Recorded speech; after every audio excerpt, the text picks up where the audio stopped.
Welcome back to the Media7 Summer Series. I'm talking advertising with NBR's Hazel Phillips and departing Colenso Managing Director Brent Smart. Now, when Colin Mitchell appeared on Media7 this year, he and his partners were just embarking on a new advertising venture. Simon Pound found out what the Rascals have been up to since.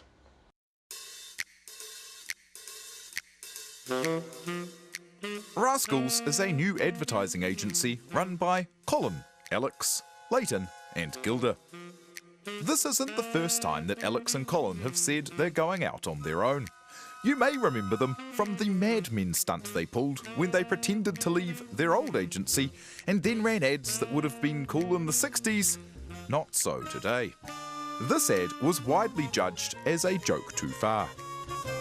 I think, you know, it's fun to do, like, not deliberately controversial stuff, but like, you know, if, again, just anything that'll get people talking. It could be in a good way, like, say, you know, rehousing 50 dogs and giving money to SPCA is the same as doing some really controversial billboards that annoyed a whole race. But before you think their work is all racism and drugs, they were also responsible for the SPCA Christmas single they released that only dogs could hear. A great idea that made worldwide headlines and topped the charts. Because that's nice. That makes us look like nice guys rather than just controversial. I don't know, my mum heard about stuff in England, and that to me sort of, you know, I was quite happy with that. What's that clicking? Leighton has a more conventional background, having worked on big brand campaigns like Cadbury's, though he too is prone to the sensational. I did this controversial billboard a couple of years ago for this car rental company, and it was all about, you know, fuck this and fuck that. But it was all spelled WH, that's okay. Gilda is new business and a design eye. She provided imagery for this fantastic website, though is probably best known as a prominent socialite, often appearing in the social pages. Socially, I know a lot of people who've been, you know, who are sort of running big advertising agencies and all that. And without exaggeration, they do take us seriously. What they're keen to do more of is these ideas that cross boundaries. If you do something which has never been done before, it just gets so much more attention. And the PR side of things, you know, the media kind of does the work for you. I deliberately don't read like advertising manuals and like take in stuff and watch all the, you know, just because I would rather just take in real life and just do what I think's right, because I am right. And they'll keep doing things differently. Who wants more of the same? Not this lot. Fucking hate adverts. Fuck, I don't know. No, they're not extra friendly, but they're very polite. You carry on with your little thing and we'll take over. So that's Rascals, open for real.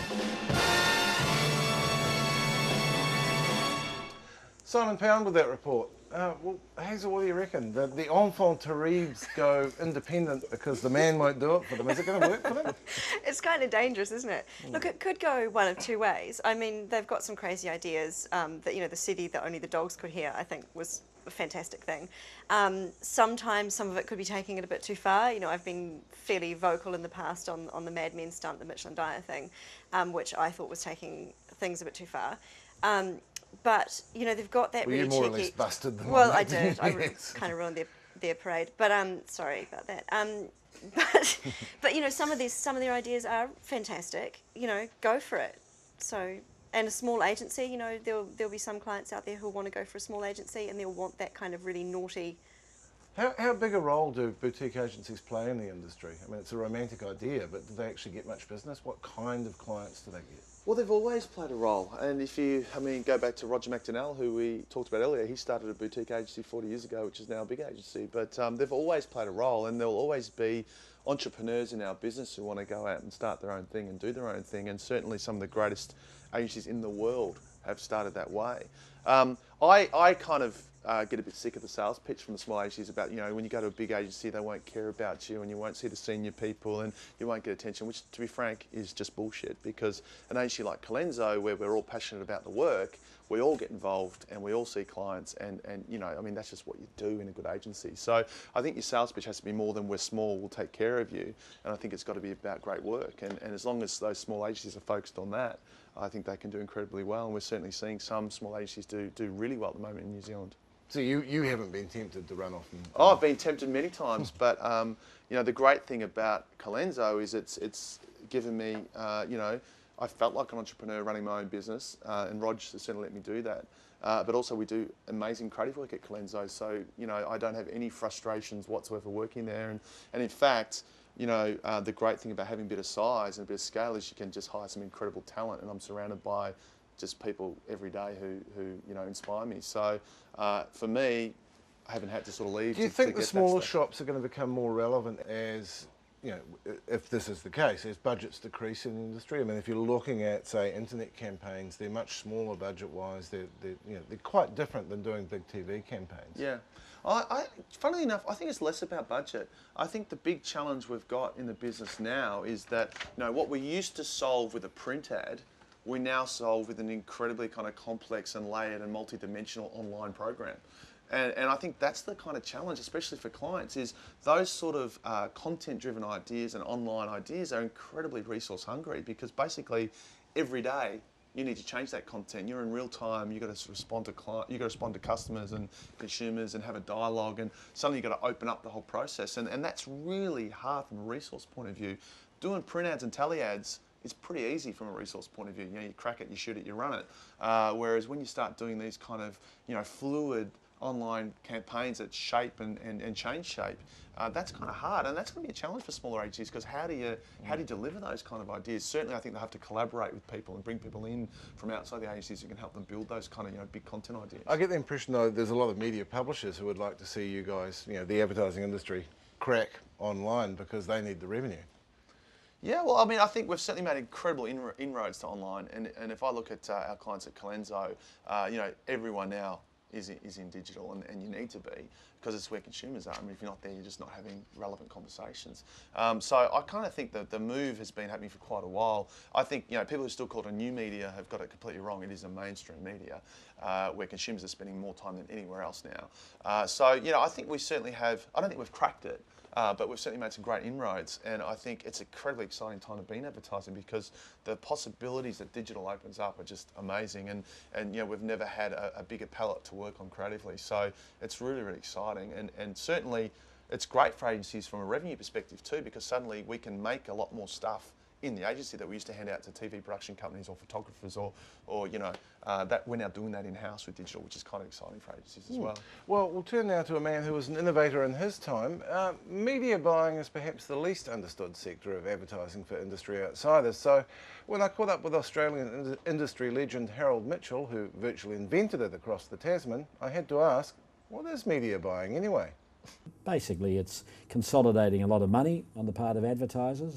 In Australia, across Australia and New Zealand, we've probably got 2,500 advertisers going along to those big nasty media owners and saying, you used to deal with these little guys, you're now dealing with the bigger ones. Money's a pretty important thing in everybody's life, no less an advertiser. So that's what it is. What are you going to do with the money? Where?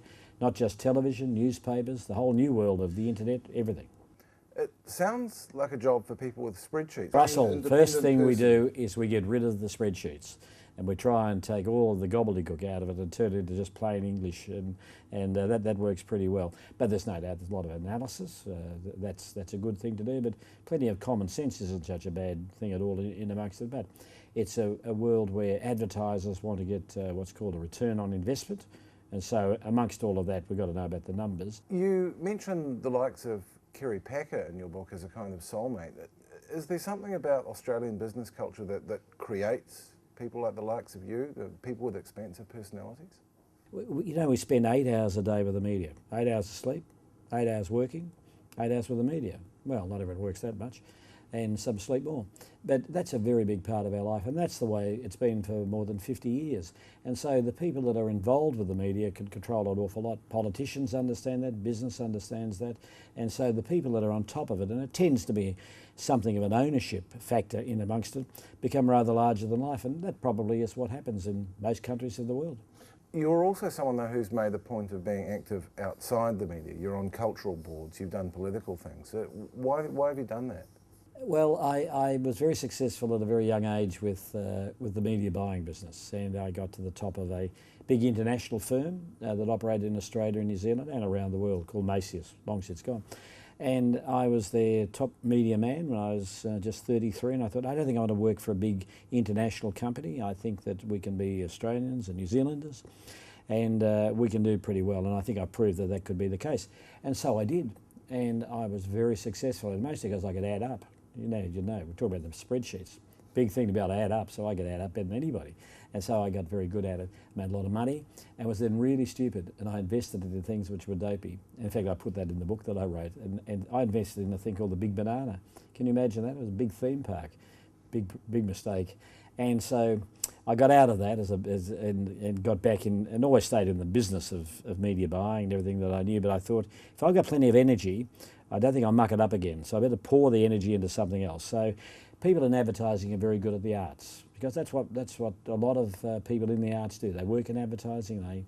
It's an artistic function in many ways.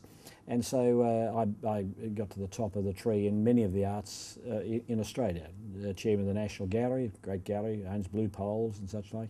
I'm currently chairman of the Melbourne Symphony Orchestra, great world orchestra in every way like that. And so it saves me a lot of money, because I don't go out and do really stupid things like invest in the Big Banana. So that's the reason I do it. One thing you have invested in, quite deliberately, I presume, is online advertising. How do you think that market's performing? Well, there's a couple of things. There's been two major structural changes in the media in the last 60 years. The first was the introduction of television. We all understand that, how it changed the world. We're sitting here seeing the change now, that people and pictures. Kennedy was shot, turned on the television, you'd see the picture of it all happening, and that was a very big thing for most of our adult lives. 2000 saw the next major structural change that we will ever see, and that was the beginning of the internet. And we started an internet company in 2000 in Australia, and here in New Zealand we're now a company called Image. I knew that the world of the individual was going to become more important than mass media. Mass media had been what I grew up with, mass markets, mass products, mass media. But clients and advertisers wanted the individual, because there was a time when you would buy a Mercedes. 25 years later you can buy 50 different types of Mercedes. Individuals are important, and so is individual media, and that's what the internet was going to be. That was the first thing. Secondly, it was interactive. You can buy something on it, you can react.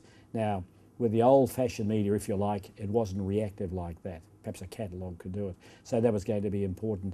And of course, that's what's happened. And now here in New Zealand, advertising to the internet is now 10%. That's enormous. That's grown just that 9 years. In Australia, it's now around 16%. In the UK, it's 25%. We know that in Australia, it will get to the point of being equal to free-to-air television or newspapers by the year 2013. So the internet is a very, very big thing. Back to your second point of what about Rupert Murdoch and paying for it. Now, I think I was in New York just a couple of weeks ago and did talk to some people, and I think that the News Corp would understand that people have got to pay for content. Google has arrived on the scene. There's only been two new media companies in the last 60 years. One was News Corp and Rupert, and the second is Google. And I think that they'll strike a deal somewhere along the line, and there'll be pay for content. I think that's what's going on in the internet. It is the major structural change that's happened. A little slow here in New Zealand, because you're still a little slow on the broadband uptake, but it will come. I promise you that. As a final point, how long till online advertising settles out and there's a balance? How long till it starts working? Well, currently you're at the point of about 10%, as I said. If it's anything like what has happened elsewhere, it'll come quickly. And currently there's a couple in the way of saying this will never happen, but it will. In the next 2 years, I think it's going to absolutely take off. Harold Mitchell there. Living Large, his autobiography come guidebook to life, is in bookshops now. Now, Brent, you know of him. You know, you've worked in the industry in Australia. Yeah. Why is this guy such a legend? In the world of media buying, where we've got large global groups basically controlling most of the media buying, it's pretty amazing that here's this guy from Australia who kind of did it his way and has stayed independent.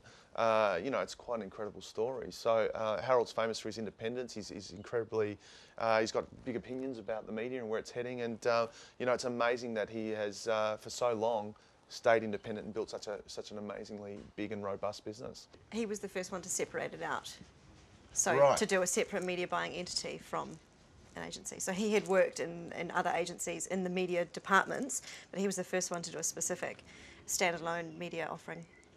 Oh, well, that was an innovation in the 70s. What do you think is, what's the looming innovation? I mean, we've talked before about this idea that there's a new model for advertising coming, Hazel. Yeah. Have we seen it? Have you had a Everyone wants glimpse to of know. it? I think it's a little bit fabled. I don't think, as Brett says, we sort of haven't cracked it yet. It's probably a little way off, maybe. What exactly is it, and what form is it going to take? I don't think anyone really knows. The one thing that I have noticed in my conversations with both clients and advertising agency people is that the agency side, the people are much more hungry for knowledge, and they want to find this new model and they want to know as much as they can and be ahead of the pack. Whereas the clients kind of seem a little bit more content to sort of sit back and see what happens. So a bit more competitive maybe on the agency side. Well, Cutthroat. I hope you both have a hungry new year. Thank you, Hazel Phillips and Brent Smart. After the break, the state of the screen and the summer blockbusters.